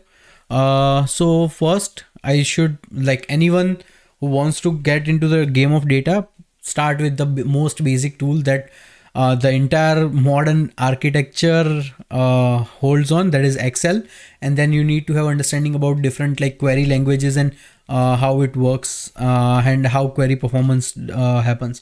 Plus the tools like Tableau and Power BI, these are really good tools to generate the reports for the different data reports. Okay, so you need to have that understanding. Plus Python. Python is going to be really critical for any data and AI based roles. So that's why you can start learning about Python. There is also a language called R that is also quite popular. So but Python is way more popular for sure. and you need to understand that how data visualization is going to work like. So you need to have the ability to create different, like, different reports, different graphs, different like visualization patterns, how you are going to show. If you have to show things like what is your company's percentage of share in the ice cream market, so you can show that using a pie chart. But if you have to show like how your company has performed in last 8 different quarters over time, so for that you might be tempted to show them using like a bar graph or something like that. So that's typically where the common sense comes out of, that how you wants to present all the information that you have achieved from the data. You will also have to do a lot of analysis and mathematical computation on the data and AI. So many people thinks that data and AI is just like, yeah, it's really cool and fancy things, but mostly what you're doing is on the existing data you are building mathematical equations. In those mathematical equations you are intentionally adding some entropy. So entropy means like you are predicting that there would be like 10% of cases that might contain wrong error that I need to neglect, and then you apply those mathematical computations on your existing data size, and then you find the meaningful results. So many times your existing database you have is not properly ready for those mathematical equations. For that you will need to clean the data and process the data. So you are doing a lot of different things on the data. It's a really cool and interesting jobs, and especially like if someone likes maths, like I'm really interested in maths and statistics and stuff like that. So if I have to choose a career today, definitely I would like to start from like data analyst or data something related to like data and AI. So this is like a great career option. Next, you need to have understanding about different data wrangling tools, database management, how you are going to be storing the data, and what are the core concepts of managing the data.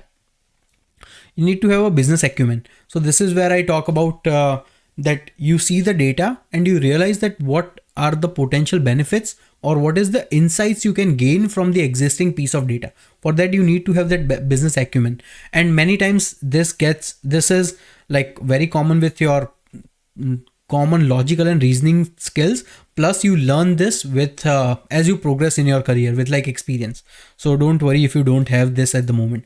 And yeah, you need to make sure that you are able to clearly write effective reports, because you are going to be presenting these reports to many different people. Like if I'm preparing a report for marketing team, I'm going to show all the things that they can leverage. If I'm creating a report for a tech team, I would show that what are all the servers and what capacity they are working on, and how can we save the cost or how can we make them more efficient. So these are the different things we can understand. Plus we will have to understand the knowledge about different regulations and compliance scenarios, and also we need to have soft skills. Okay, so now the common things for data and analysis role, typically it only takes like 3 to 6 months, and that too once you start learning like Python and understand the mathematical computation, you can actually start understanding. And the funny thing is, there are very famous Stanford and Harvard and MIT courses available on YouTube on these topics. So you can actually leverage that.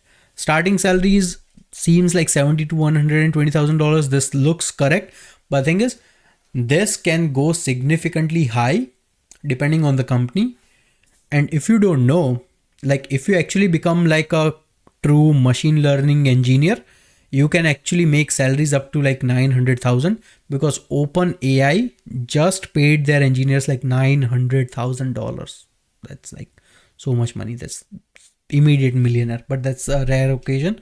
But anyways, in terms of challenging, because you are dealing with a lot of large data sets, and many times the data is unstructured, so you need to make sure that how you can curate that. You need to have better interpretation skills. You need to understand rapidly that how you are going to make sure that the data currently we have makes sense. And because there are a lot of different tools available, techniques available, and many times if you get the information wrong from the data, things can go south pretty quickly. So you want to make sure. This is a challenging role, but this is also a very interesting role. Okay. Future scope, everyone knows it. This is a great future scope, man, because every 3 years we are making more data than we have made in last 100 years. That was like one of the statistics I found. I'm not sure how true it is, but it looks that way. Well, imagine how many different sources we are creating data these days. We are creating data with like our mobile phones and traffic lights and cameras and POS systems and inventories and like your home cleaning device and refrigerator and whatnot. So that's why there is always going to be need for smart people to find meaningful information from data, and that's why data analyst role is really good. I actually had an interview with a data analyst, and she gave really good insights on how you can actually prepare that. Let me know in the comments if you want to see, and in the future maybe I can call her on the like on a live session and answer all the questions that you might have. Okay, so basically overall this role has lot of important information, lot of meaningful things that you can learn from it. So that's why it's an excellent career choice. And if I have to give you a learning sequence, this is the most common learning sequence. Like take the screenshot of this one. This is exactly what I am currently doing right now. I will not that I want to become like an AI engineer or AI architect or something, but I'm really interested in understanding these things because I'm not sure if as a software architect I might need to understand these things. So that's why this is something I'm personally interested in. And also yeah, so start with like basic statistics in mathematics, understand different data tools, programming languages. Python is the god and savior for this one. Data wrangling and cleaning techniques, how you can make sure that the data is clean, different database management scenarios, and also advanced statistical knowledge. So you need to have all of these information. This is the learning sequence you need to go with. Business domain knowledge, you understand this once you are already in the role, because it's very difficult to see this far from like from the far, but overall this is like a great role. Preparation strategy, so understand once again, I think I'm just going to skip over the prep strategy because I'm now as I'm explaining, I'm feeling that I'm just repeating the same things that we discussed in the learning sequence. And it's already like 11:30 where I am right now, so I want to finish this slide as quickly as possible. We'll go through it, but if you want you can just read the points and you can understand. Okay, data scientist, once again very similar role to data analyst, but as a data scientist now you are putting more emphasis on building predictive models and machine learning algorithms to analyze the trends and to make sure that you are actually using the machine learning and the models that you are building to build decisions for you. So this is an extended version of data analyst position. As a data scientist, you are actually mostly focused on creating much better, smarter algorithms from the existing data that is going to help you significantly. And you need to present this data to all the stakeholders. You need to make sure that you provide all of this information to all the business staff and all the executives. On top of it, all the data that comes in, you would be making decisions that how you are going to store the data, how you are going to clean the data, how you are going to process the data, when you will realize that now this data set is ready for the production. So data scientist role, really cool, really fabulous role, a lot of learning opportunities. And for sure, like if I have to suggest someone, yeah, this would be a very good career progression if anyone who is interested in AI and data and AI, like data analyst and then data scientist. Minimum skills you should have. You are going to be seeing a lot of similarities from the previous slide we just discussed about data analyst.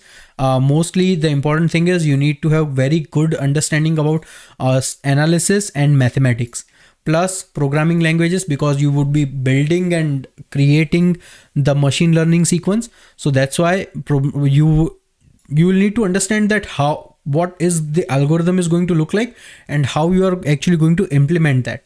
And that's where the machine learning familiarity comes into the place, plus data wrangling and data visualization. These are like the common tools that you need to understand also as a data analyst. And big data technology, because now you are working quite significantly with large sums of data, and you are actually building the data models to build those data driven decisions. So that's why you need to have very good understanding of that. Okay. And again, business acumen, communication skills, these are common things. Data privacy and ethics, this is actually really important. Because why data privacy and ethics? Not only ethics is like the good thing to have and the correct thing to do, because right now there is a huge scope that you can actually do a lot of bad things with the data. So that's where like an ethical data scientist comes into the picture. We have seen some examples of like Facebook messing around just because they have like large sums of data, or some governments targeting some specific companies and stealing that data and then finding some meaningful information. So all of these things. So that's where the business solutions you are proposing, you need to make sure that you are being ethical about it. Okay. As a data analyst role, you can prepare for that. Oh, this should be data scientist. Okay. So ignore the data analyst position. It should be data scientist, but preparation should be 4 to 12 months. Starting salary significantly higher, $90,000 to $200,000 for sure. That's pretty awesome. Challenges. Because you are dealing with such large sums of data and these are unstructured data, you are not only just creating good looking like pie charts and bar charts and patterns, you are actually creating algorithms for your cloud. So you need to stay up to date with latest artificial intelligence and machine learning technology. You need to make sure that the data has been used ethically. Many times you need to make sure that how you are computing the data, storing the data, accessing the data, cleaning the data. So this is a challenging role, that's for sure. But hence, like $200,000 salary, man, come on. Challenges are fun if you are well compensated for that. Future scope, everyone knows, exceptional future scope. Okay, a lot of different opportunities to learn.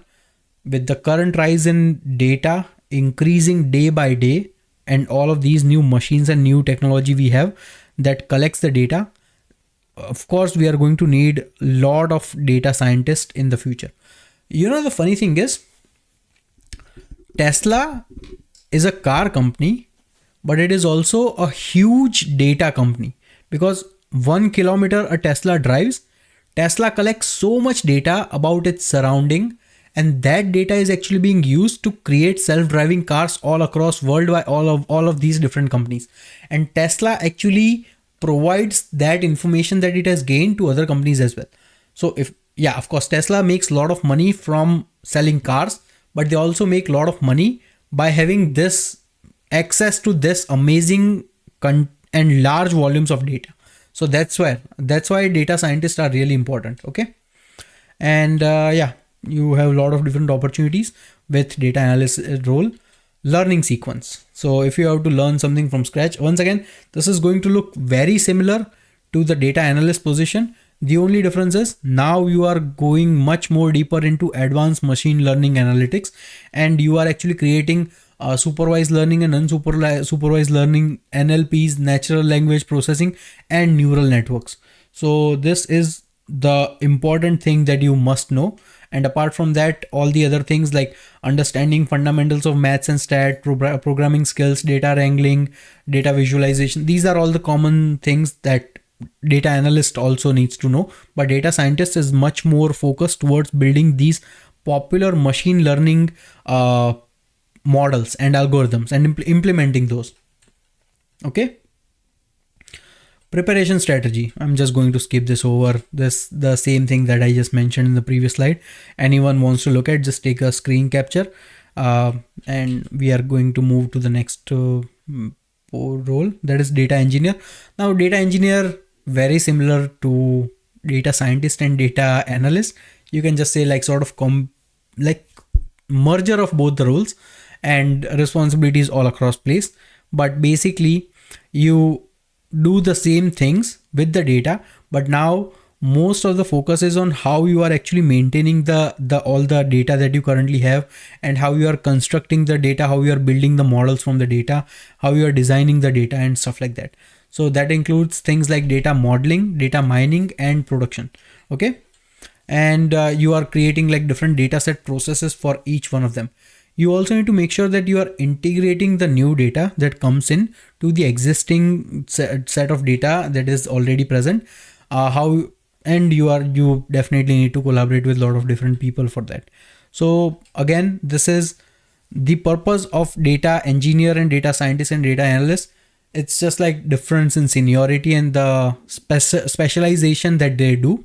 Data analyst is the entry level gateway in the world of data and AI, but you definitely move above very quickly, very soon, as you start understanding more about how you can actually start building algorithms and models and large language models and large data models and predictive analysis and things like that. So you need to have that understanding. Skills you should have, this is going to look very similar. The only difference is now you are focused much more on ETL process. That doesn't mean that you don't have to do ETL for the data scientist role, but like data engineer is like dedicated for ETL, so that's why it's just like slight difference. That's why I had not mentioned it, but you would still need to do that. Whenever you are doing doing anything with data, you need to make sure that you have good understanding of ETL processes, that how you are going to extract the data, how you are going to transform it, where you're going to load it. Maybe if you are going to use tools like Databricks or Snowflake, how you are going to do that, what does your bronze layer, silver layer or gold layer data looks like, how you are going to work on it. Okay. So as a data engineer, again, exceptional salaries, prep time, 4 months to 12 months, but this including if you have some sort of experience with as like a data analyst or something like that, or maybe some education in data. So you need to know that. Challenges again remains the same. Technologies are continuously advancing and there is always going to be need for better, smarter, important data driven decisions. So that's why all the roles related to data and AI are gaining more and more importance, because that is currently driving many of the top tier companies if we see in the IT industry. Okay.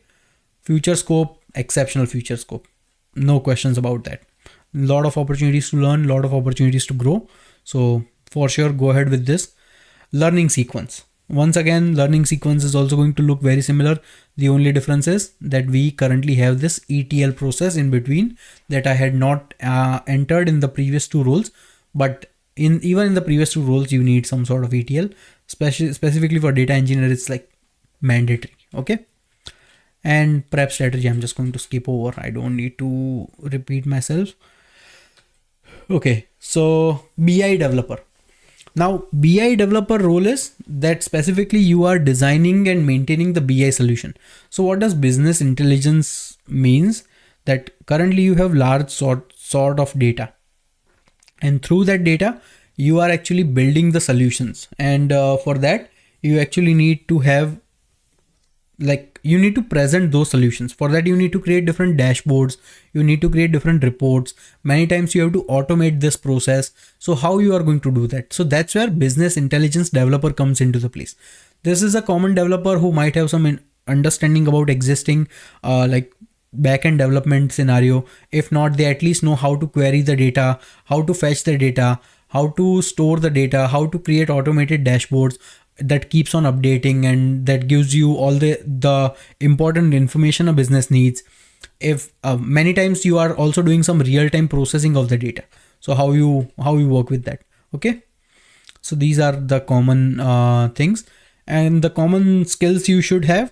Definitely you should know that how you are going to do data analysis, how you are going to do reporting, and how you are going to use the visualization tools.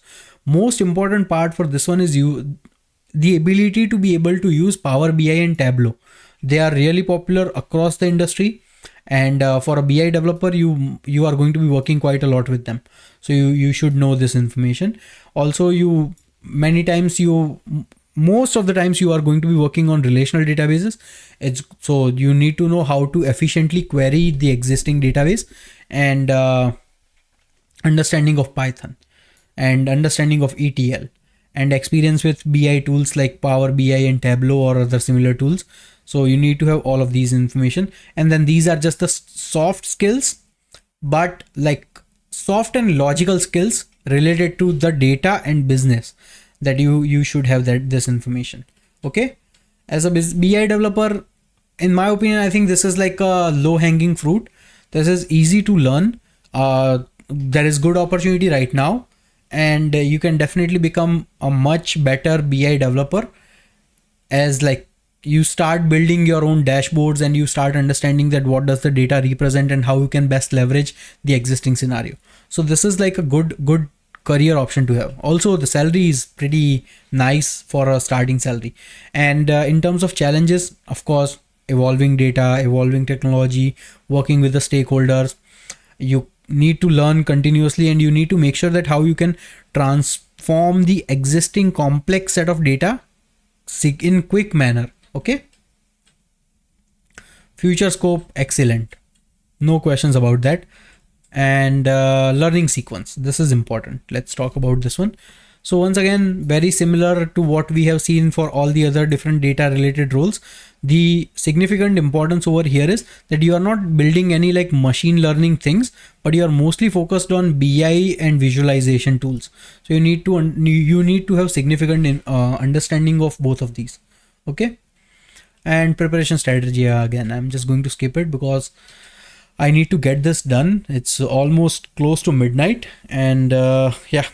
Okay, so now let's talk about machine learning engineer. This is a really cool role, excellent role, very great prospect in the future. So basically from the name of the role, you can understand that you are simply building out the machine learning models from the existing database. For that, you need to understand that how you are going to test the data, what are the things you are going to build, what your algorithm looks like, how you are going to implement the algorithm. Is your algorithm sufficient enough to give you all the information you need? What are the different tools you are going to use? How you are going to incorporate the data? So this is a very interesting role in my opinion. Like machine learning engineer, very high paying, very respected, and also it has great future in the like great future prospects for sure. Like all the roles we have seen so far, like data analyst, data engineer, what was the other one? Data analyst, data engineer, I think data scientist, BI developer. Machine learning engineer is like combination of all of them with very high emphasis on building the machine learning models. Okay, so let's talk about the minimum skills you should have. Of course, Python, you are always going to see this one. Machine learning algorithms, you need to make sure that how machine learning algorithm works. If you have to develop on your own, how would you do that? What type of data you need to work with, how to clean with that data, and connecting the algorithm with the business logic. So it's a very interesting role because you are essentially generating the information out of nothing. So that's why. Okay, and you need to have very good understanding about data modeling. So how you are going to model the data, how you are going to validate the data, how you are going to run different analysis on the existing data. Neural networks, this actually the interesting thing is neural networks has been in the existence since 1960s, and they are becoming smarter and smarter and more advanced, and they are basically responsible for all the cool AI technology we have today. So you need to build a deep understanding on how neural networks work and how you can start learning information from the existing set of data you have. So for that, things like deep learning techniques comes into place, like TensorFlow, PyTorch, and things like that. Okay, and plus you will need to have understanding with Hadoop or Spark, because of course you are dealing with data and you are dealing with big data, all the best practices, cloud computing options you have, and machine learning operations you are going to do, and things like that. Okay, as a machine learning engineer, prep time is around 4 to 12 months. Starting salary significant, like 100,000 to 200,000. Easily you can fall somewhere in between that. No issues with this. The most of the challenges with machine learning engineer role is like to build algorithms. Basically, it's not easy to do that. And once you start understanding, once you start gaining that acumen, then you become really good at this job, and you can actually create significant impact for your company and based on the data. Okay, and future scope excellent. significant future scope, no issues with that. Learning sequence, once again, it's going to look very similar to all the previous roles. The only difference we can see is machine learning foundations. You need to have really strong and solid machine learning foundations where you can understand that how you can actually create different supervised and unsupervised learning models. What are the different decision trees you can make and things like that. So make sure, if you are trying to become a machine learning engineer, these are the things that you should at least learn in this fashion, and definitely you can do this in like 4 to 6 months easily. The complicated things I can think of right now is like the learning the Python and also learning about the different machine learning foundations and neural networks. So these are the things that can, but apart from that, once you start understanding them and once you start building models, you can actually become really good at this. Prep strategy, I'm just going to skip it. It's going to look pretty much the same. Okay, and now the last two roles, I think it's AI engineer and AI architect related to AI. Yeah, so okay, so what we are going to do is we are going to talk about AI engineer and AI architect role, and then I think I'm just going to call it a day because I have to go to work tomorrow, and I will create another live stream tomorrow for rest of the roles. I was hoping to complete all of these roles, but it's becoming a huge issue. Okay. So as an AI engineer, you are basically building AI models and algorithms to solve complex problems. This can include things like building chatbots and building like automated decision makers, to all the advanced things like creating like generative AI and things like that. So it has a lot of opportunities. Also, there is a very steep learning curve. You need to understand and learn a lot of things. Basic skills you should have. Once again, my dear friend Python is here. But apart from that, you need to have very good understanding about machine learning and deep learning concepts, different mathematical concepts, and neural network skills. You need to understand how neural network works, what are the different frameworks, TensorFlow and PyChart, definitely great things. Data science skills, you need to understand that. Maths and statistics, you need to know that. AI ethics and privacy, just the good things to have. You need to be an ethical person. And then the common software development practices in cloud computing and big data. Okay. So these are the things you should know. As an artificial AI engineer, you can expect to make pretty good salary, somewhere between 100 to 200,000 easily. It takes a bit of time to learn, but once you learn that, this is really effective. Typically, you are not going to become AI engineer directly. You must have some sort of like previous role experience in like maybe data analyst or data scientist or something like that. Challenges remains very similar. You need to make sure that you are finding the effective answer from the large chunk of data. The key word is effective here, because there are many different ways where things can go wrong very quickly. So you need to make sure that you are staying on track. Okay. Future scope, man, excellent future scope. Any role related to data and AI has pretty significant future scope. You can write it on the blank paper that from now to like next 3 years to 5 years, you are going to see more and more jobs related to data and AI. And other jobs, you might see some shrinkage, but data and AI roles, they are going to increase for the at least foreseeable future. And learning sequence, this is also going to look very similar. You need to understand some sort of programming, and then maths, and then machine learning basic, deep learning and neural networks, and also data pre-processing and analysis techniques. And then you will start going into the territories of advanced stuff about specifically for different AI techniques that are available to you. Prep strategy, I'm just going to get rid of this. And yep. And now we are at the final one that we are going to talk for today. That is AI architect. Now, as an AI architect, you are essentially doing everything that we talked about. You are building the AI solution, and you're also building sophisticated infrastructure for that AI solution. So you are doing both of these things.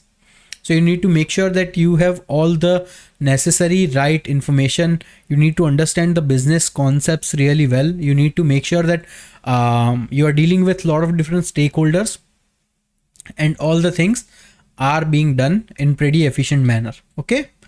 Now, next, minimum skills you should have. Again, let's see the same thing again and again. And I barely see any difference over here. The only difference in this role is that this is much more, I would say, senior role, where the person is actually responsible for making the decisions related to AI and ML products and AI and ML algorithms and decisions that are going to be made. So you need to be really careful because you are responsible for a lot of different things. Okay. Now the few things about AI architect. It takes a lot of time to become AI architect. This is not an entry level role, and you will need to learn a lot. Starting salary quite significant, and many cases in many companies it's even higher. This is a conservative estimate on how much you can expect to make, but definitely it's much higher than that. And challenges, man, you are dealing with so many stakeholders and so many responsibilities are on your shoulders. You need to make sure that you don't take any wrong decisions. This role can be challenging because many times you are digging into large data without actually understanding that what you are going to get, and then you also have to decide that how you are actually going to get there. Future scope, man, excellent. I'm just going to leave it over here. If anyone wants to read it, that's fine, but it's excellent future scope. Learning sequence, once again you are going to be seeing the same things again and again. You need to have the fundamental information, good understanding of Python, good understanding of maths and statistics and data and deep learning and neural networks and cloud and big data and all the common things that we are seeing, plus compliance. That is the big things. Preparation strategy, once again same things. And I think that's it. So yeah, so this brings us to the end for today's session. We are at slide 89. I actually wanted to complete all of this, but you can see the timing, it's almost close to like 11:51 over here, and I need to wake up early tomorrow, so I need to do some stuff. But what I can do is I'll stay online for a few more minutes right now. If anyone has any questions, feel free to go ahead and ask me those questions. I would answer all the questions. Let me also go through the chat to make sure that I did not miss any of the questions. And yeah. Okay, looks like I missed a question related to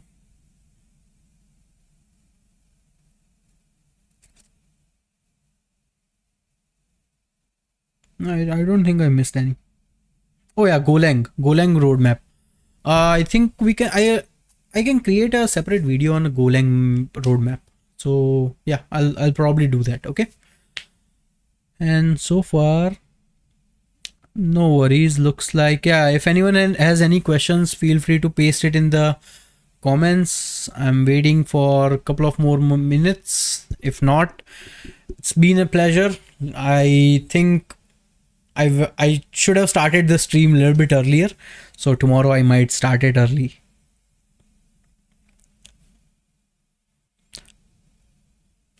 Okay, I'm not seeing any questions so far.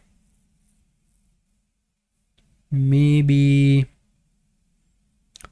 Okay, oh, free resources for starting the preparation.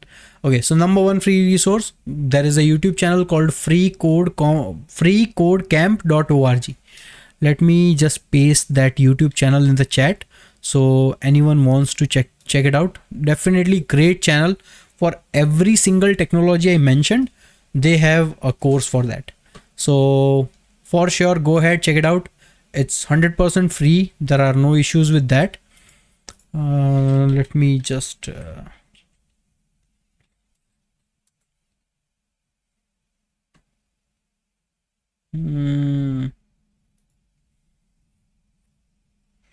I'm just finding the website for you, but you should be able to search on the Google as well, but don't worry, okay, here. So here is the website. Okay. Okay. See you all.